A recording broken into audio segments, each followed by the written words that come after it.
You guys getting deja vu? Just a little bit. Looking at I wanted to go into the syllabi. You asked me what course this actually is. Come on. A while ago. Oh, hey, Mrs. Huh? Oh, hey. Is that my Monopoly board? Yes. We were done with it 3 weeks ago. Was I supposed to come and pick it up? No, Oh, okay. I just forgot. Yeah. This is called Analytic Geometry and Calculus 1. Like, that's what this is called. Okay. But any other college is probably just called Calc 1. Okay. Calc 1. So if you're looking at it, coursework and stuff. All right. So again, section 5.5 is called the Substitution Rule. And again, it's not going to be a lot of computational work. It's really just going to be a lot of brain work. Okay, let me tell you how.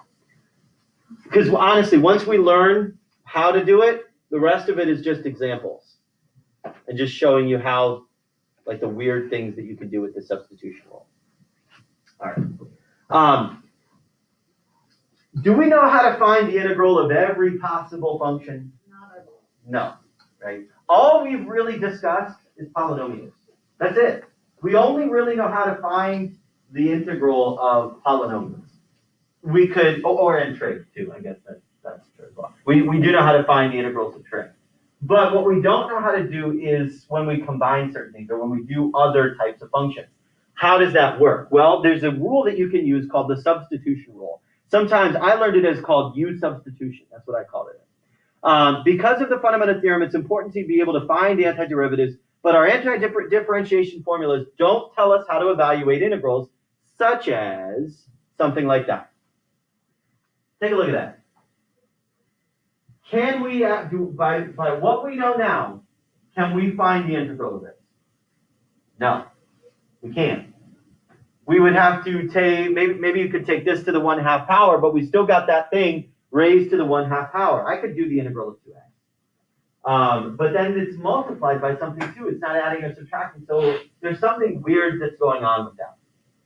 Okay, so I've got to figure out a way around it. Well, the thing that we can do is take this piece in here and replace it with a new variable. I can introduce a new variable, and the new variable that we're going to be using is u, the letter u. That's why it's called u substitution. We can take that thing, that 1 plus x squared, remove it, and in its place, create a new variable that we will introduce back in at a later date, that we're going to put back in the end, but we're going to evaluate it using that new variable to try to reduce things down for us a little bit. Okay? Here's what we're going to take a look at. To find this integral, we use the problem-solving strategy of introducing something new, introducing something extra. Here, the something extra is a new variable. We change from the variable x to a new variable u. Suppose that we let u be the quantity underneath the square root, because that's kind of what was stopping us, right? That 1 plus x squared underneath, then raised to that, or then taken to that square root, that's what was stopping us. So what we're going to do is maybe we change that 1 plus x squared into a u. So that taking a look here, take a look here. You see how this 1 plus x squared turned into the u? You see that? That 1 plus x squared turned into the u. Now, what happened to the 2x that was sitting on the outside? Well, coincidentally enough, take a look. If I say that u is 1 plus x squared, that's x squared. If I differentiate both sides of the equation, if I take the derivative of both sides of the equation, what do I get? Well, I get du, the differential on u. What happens to 1 when I differentiate? It vanishes into thin air. And then what happens to 2x? What happens to x squared? It turns into a 2x. Yeah. And because I was differentiating with u, it's almost like that implicit differentiation thing. It becomes a 2x dx. 2x dx. Now, do you see the 2x dx in the original formula, in the original integral? Do you see the 2x dx?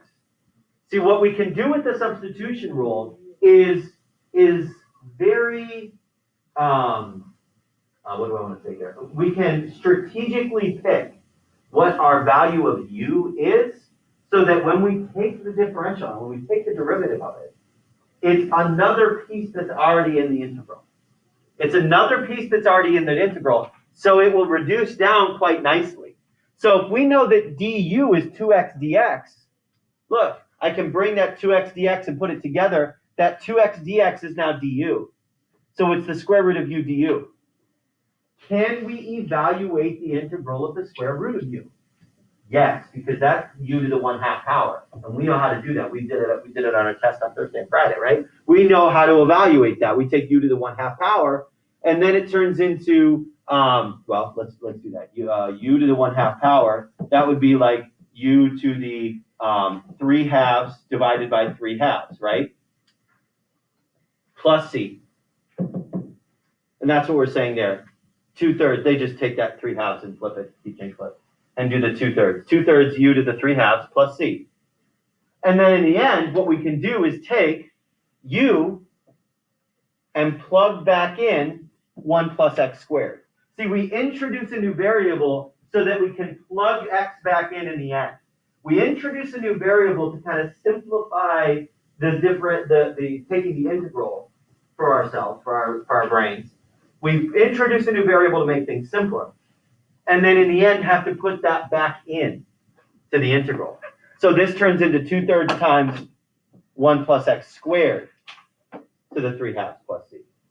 And that's the full antiderivative. Okay? So the process is strategically picking a u so that when we differentiate it, part of that u will end up as part of the integral. Yeah, and the differential on it is also in that integral, so that we can put the x back in at a later time, at a later date. Okay? And if we wanted to, we could obviously check to take the derivative of it. It would go back to what we had for the integral. This is kind of like the chain rule. This is kind of like the chain rule. The book introduces it's like, oh, when you get good enough for this, you might not even need to plug in u. You might not even need to create a new variable when it's like, okay, I have to think about what the u is going to be. I don't know if you're going to get good enough to actually see, oh, the u is going to be this, and I see the derivative in there. Oh, yeah, I got it. Yeah, I don't know about that. So we'll see. But what basically is what this substitution rule comes out of is really just the chain rule. It's really just the chain rule. Take a look here. If you've got a function within another function, right? If you've got a composition of a function where you can take the derivative of that inside, and that inside is the function that you call u, and that derivative is also there present in the integral, you can take the antiderivative of that plugged-in function and then add that c to it. Okay? This is the chain rule, right? F prime gx g prime x, right? That is the chain rule. It's essentially doing the chain rule just kind of backwards with some substitution. Where at? Here? Yeah. That's just F prime. Scroll up a little bit. Yeah. Yeah, that's still F prime. Yeah. The chain rule says F prime g of x times g prime of x is going to get us just f of g of x plus c. Because what we can do is if we differentiate that, it's going to give us, we're going to be able to plug it back in without needing to take the derivative a second time. But the key here is picking a certain value that looks like it's within another function, like within a trait, or within a radical, or within a different power. Picking a certain function that's within there that also has the derivative also in the integral. Okay? Some of them are going to be very easy to see. Some of them are not. Some of them on the homework, they tell you what the u should be. Some of them they don't. Some of them you have to figure that out. Okay? So here is my formal substitution rule. Yeah. It's funny the notation that it turned out to be. It's like, really? So if u is equal to g of x, we take u and we say, okay, u, that variable u is equal to g of x. If u is equal to g of x, and as long as it's differentiable, then we can say the integral of f of g of x times g prime of dx is equal to the integral of f of u du. And then we can operate with that integral. We can find that integral because it's not a composition of two functions anymore. It's just a new function with an introduced variable. So we can evaluate that. We can take the integral of that and then in the end introduce back in x. It's always important to introduce back in x. You can't leave the function with a u in it. You introduce u to simplify things. If you create that variable, you created something new, you have to plug x back in when you're all done. Let me show you here. Let's take a look at this. Do this along with me. All these problems you're going to want to do with me.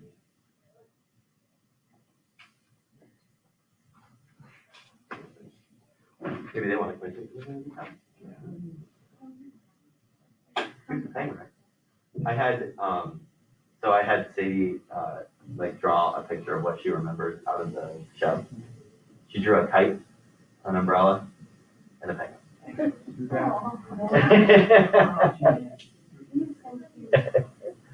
All right, let's take a look here. So I've got x to the third plus cosine x to the fourth plus 2 dx. What do you think the u is going to be? What do you think the u is going to be? What does it look like is inside another function? X to the fourth plus 2. Let's try it. And there are going to be times when you throw something against the wall and it doesn't stick. You know, you're going to try something and it doesn't work. Then you're going to have to backtrack a little bit. So let's say, okay, what if we make u x to the fourth plus 2? Okay. I better get my notes. Okay, well, what is the derivative of u then? Well, if you take the derivative of both sides, if we take the derivative of both sides, we get du is equal to 4x to the third dx.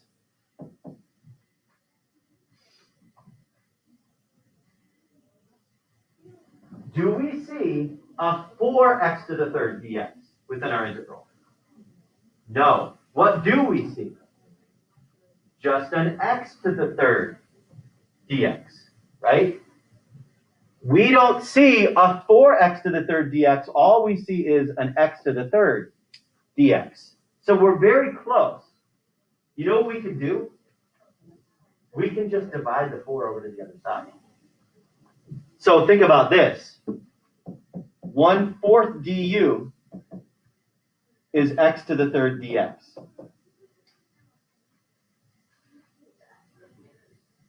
Now we can plug in. Now we can substitute in. Now we can do that u substitution.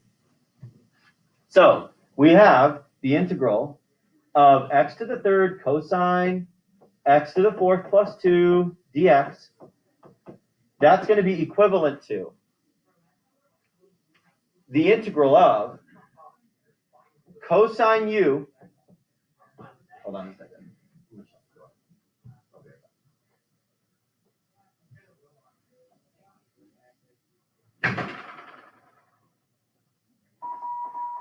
So we get cosine u times, well, what was equivalent to x to the third dx? 1/4 du.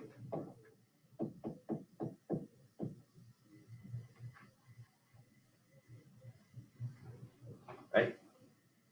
X to the third dx was equivalent to 1/4 du. And now, this is something that I can calculate. This is really like saying 1/4 cosine u du. We could integrate. We can do the integral of 1/4 cosine. What's the integral of 1/4 cosine? 1/4 sine. That just turns into 1/4 sine of u, right, plus c. Okay, we introduced u. We have to take it back out again. U was x to the fourth plus 2.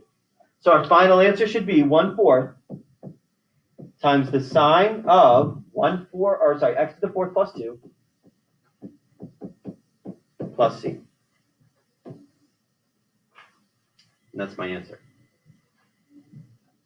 It's kind of like this chain rule type thing, right? Where we have to also consider the derivative of the inside. Because the derivative of the inside is also going to play a role within the integral.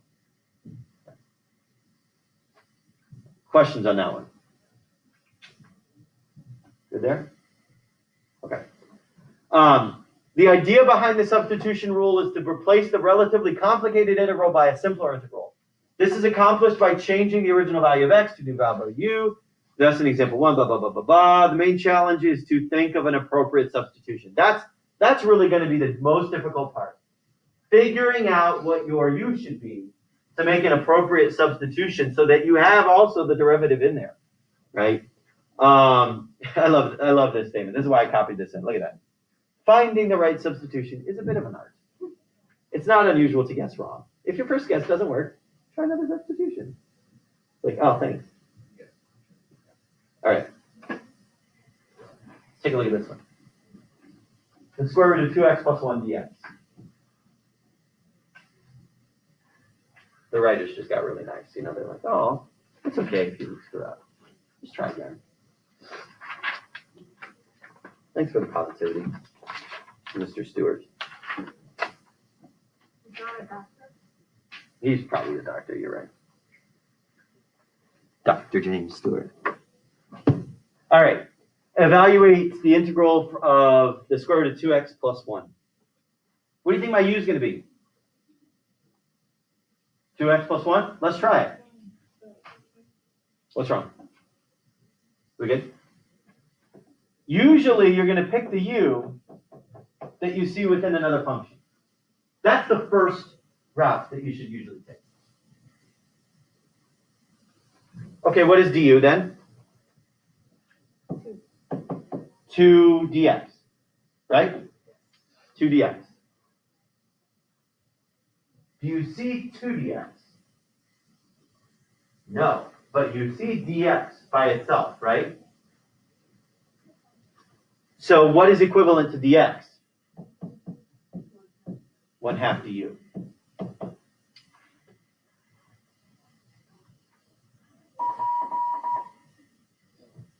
So what we can do here is take this and substitute in the integral of, that's equivalent to the integral of, the square root of u times 1/2 du.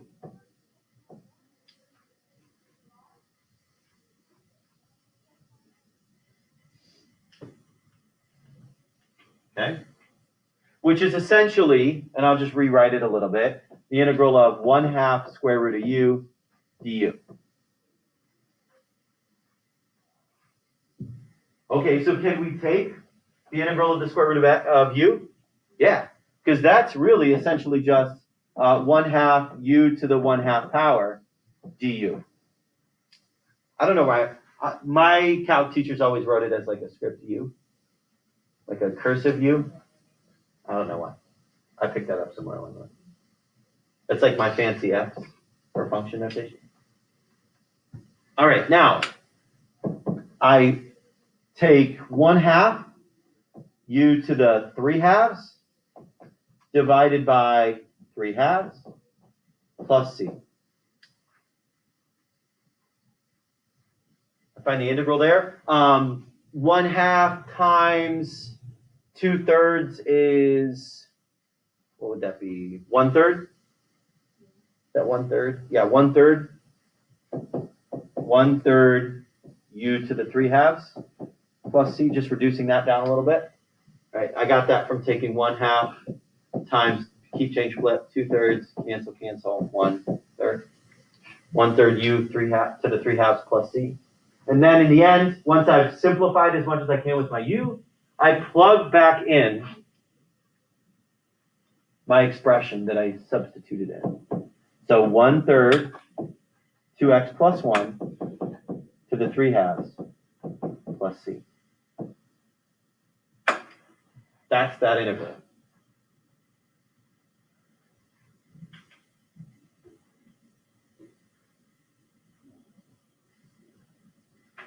So we're just going to keep trying examples.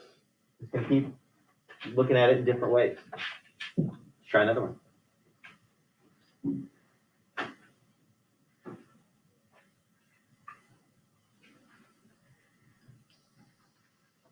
Okay, so we've got find the integral of x over the square root of 1 minus 4x squared dx. What do you think the u is going to be? Yeah, let's go 1 minus 4x squared and see if there's a way that we could figure that out. See if there's a way that we could logically reason through what this is going to be. The square root of, no, sorry, not the square root of, just a 1 minus 4. U is going to be 1 minus 4x squared.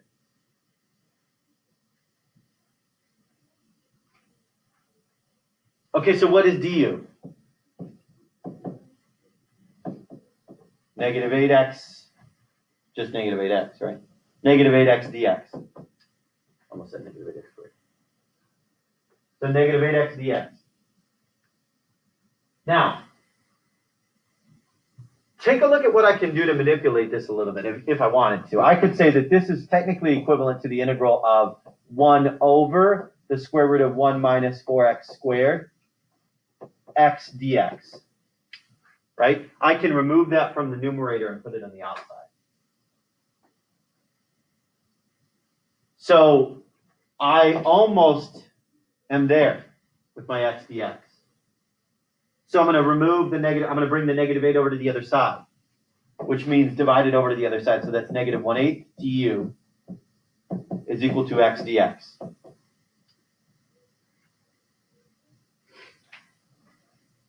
And now we have what we need.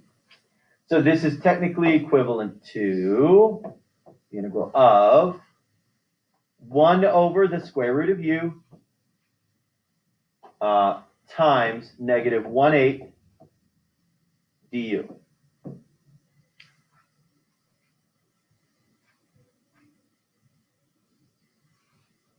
All right, now I'm just going to take this and make it u to the negative 1/2 power. And let's put the negative 1/8 out front too.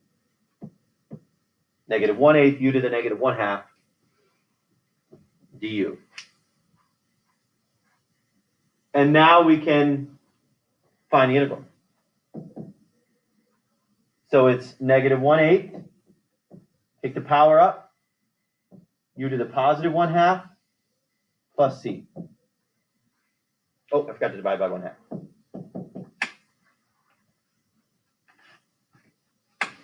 Dividing by 1/2 is kind of like multiplying by 2, so that negative 1/8, that negative 1/8 makes that a negative 1/4.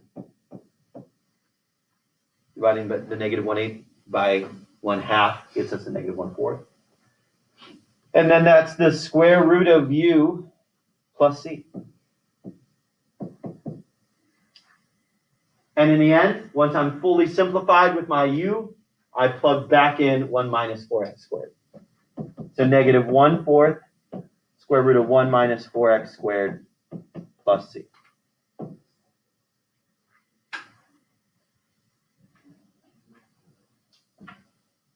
Questions about that one?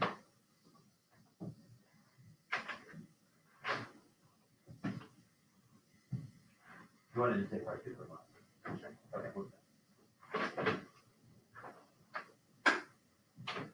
All right, questions? Any questions on that? So let's keep changing it up. Let's see what other weird things that we can do. Yes. What's that? On that last one? Oh yeah, sorry. Yes, sir.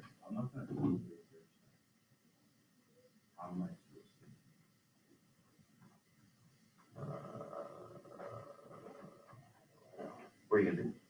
I don't know. We'll cross that bridge.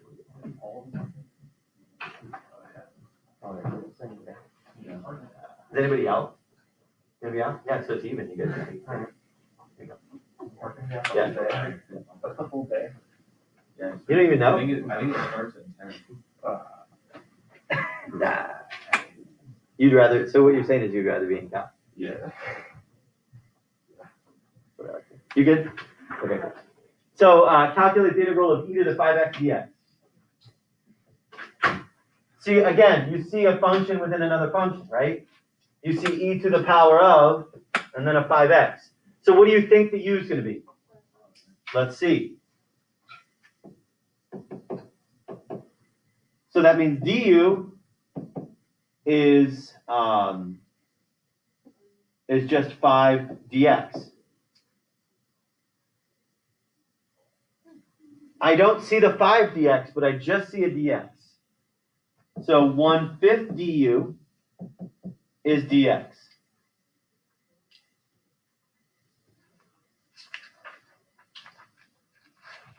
Sometimes when I'm doing this, it sounds like I've got like a Jamaican accent.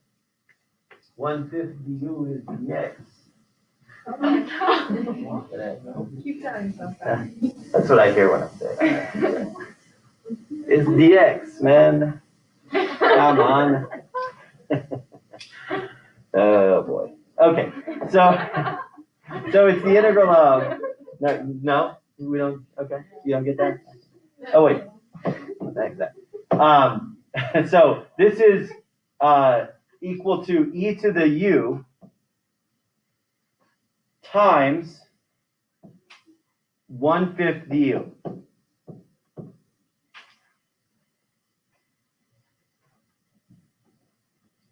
Okay, or in other words, the integral of 1/5 e to the u. That's an e. Wrote that really poorly. E to the u du. Which again, we can take the integral now, which is 1/5. Isn't that just 1/5 e to the u plus c? Yeah, because e to the x is e to the x. And that's fully simplified. So that's 1/5 e to the 5x plus c. That's it.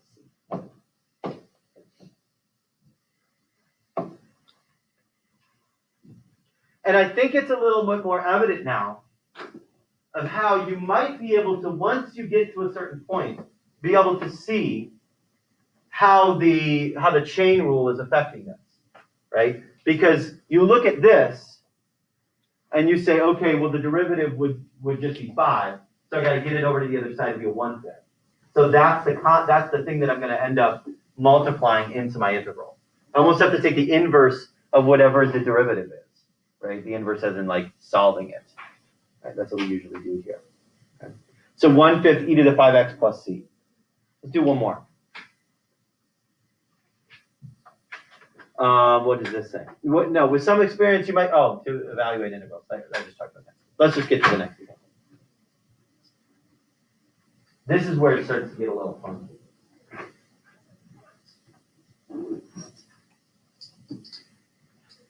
Okay, we got the integral of the square root of 1 plus x squared times x to the 5th dx.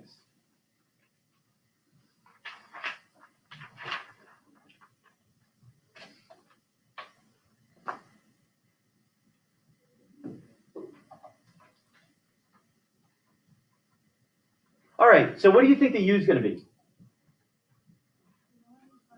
1 plus x squared?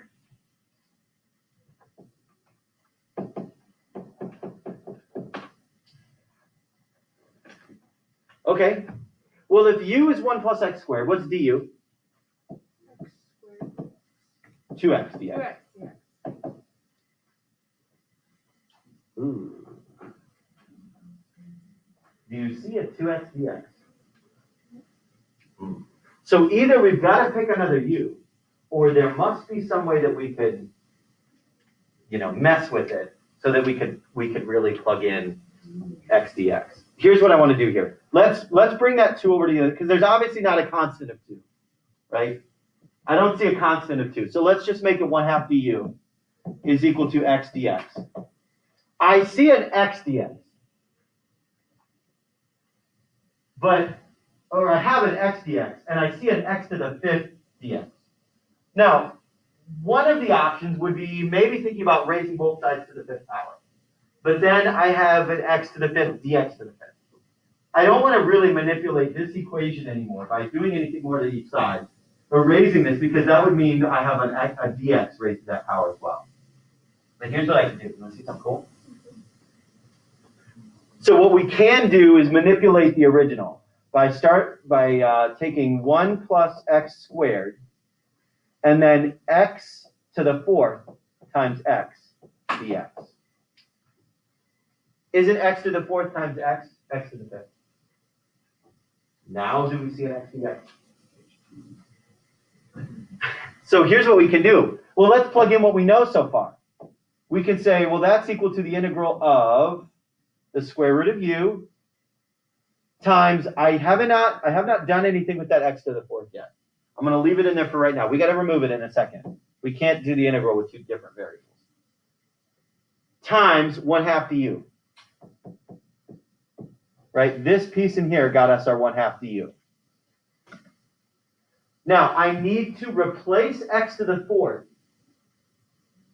with something equivalent in terms of u. Right? I need to replace x to the 4th with something equivalent that has a u in it. Everybody take a look at this equation. Let's bring this back down here. Let's reuse this. U is equal to 1 plus x squared, right? So isn't u minus 1 equal to x squared?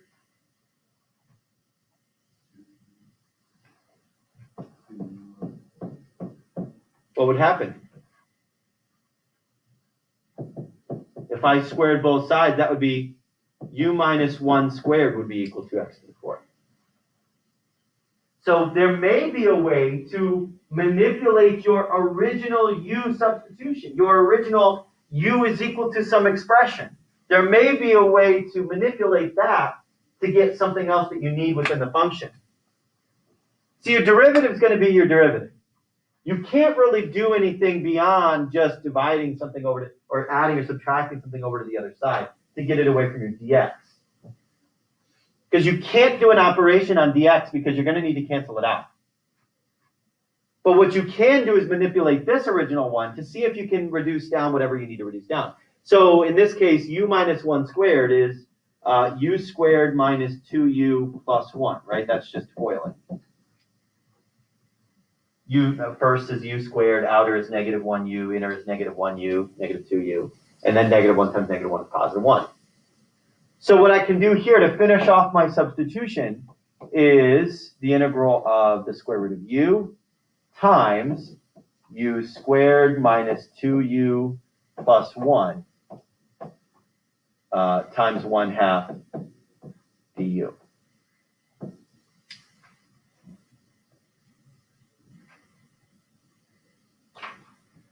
Now it's a lot of algebra from this point on. Can I just take the integrals of these things separately? Like, can I take the integral of the square root of u and then take the integral of this polynomial? No. So what I have to do is do this. U to the 1/2 times u squared minus 2u, and I'm going to make this 1/2, u to the 1/2 plus 1 du. I've got to distribute this in. I've got to make it a polynomial. Which means that this is the integral of 1/2 and then u to the, okay, so I've got u to the 1/2 times u to the 2nd. When I multiply like bases, what do I do with the exponents? I add them together. So 2 plus 1/2 is 2.5 or 5/2, right? I'll leave it as a fraction. You want to say 2.5, you say 2.5. And then bring it in here. 1/2 times negative 2 is negative 1. And then u to the 1/2 times u to the 1st is u to the 1.5 or u to the 3/2. You want to say u to the 1.5, go for it. Plus 1/2 u to the 1/2. All du. And now I can take the integral of that.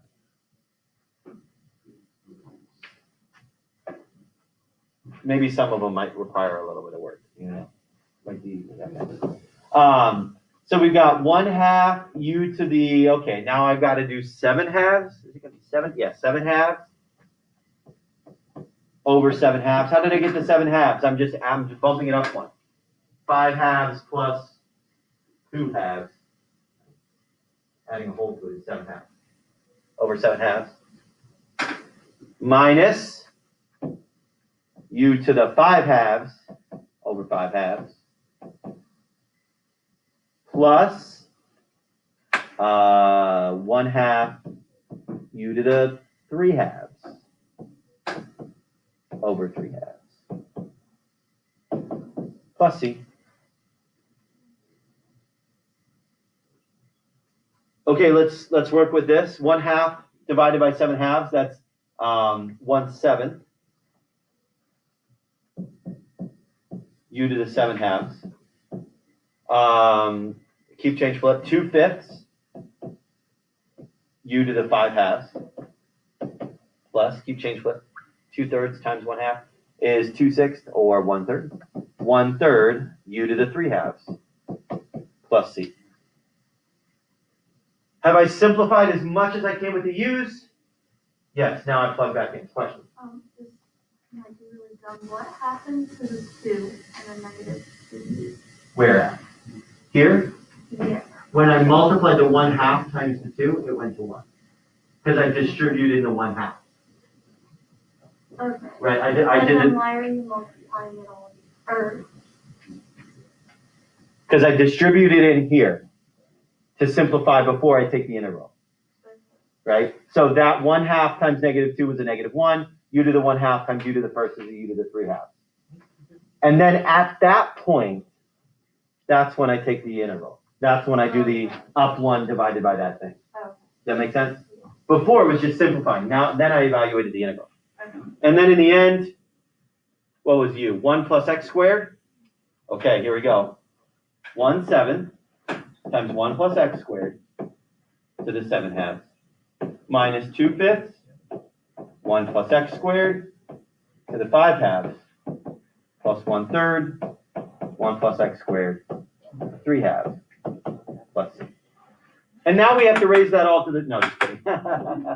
No way.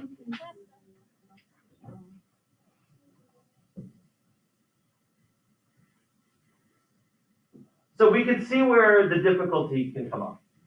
We can see where we might have to keep manipulating. Again, it's not a lot of just plug and chug.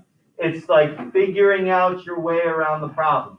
Like figuring out, okay, how can I get what I need? How do the puzzle pieces fit? Okay. That's why I want to allow you to do a partner quiz so that you get two minds can think more creatively than one. Okay. All right, we'll pick up with example 6 tomorrow. Okay. Okay.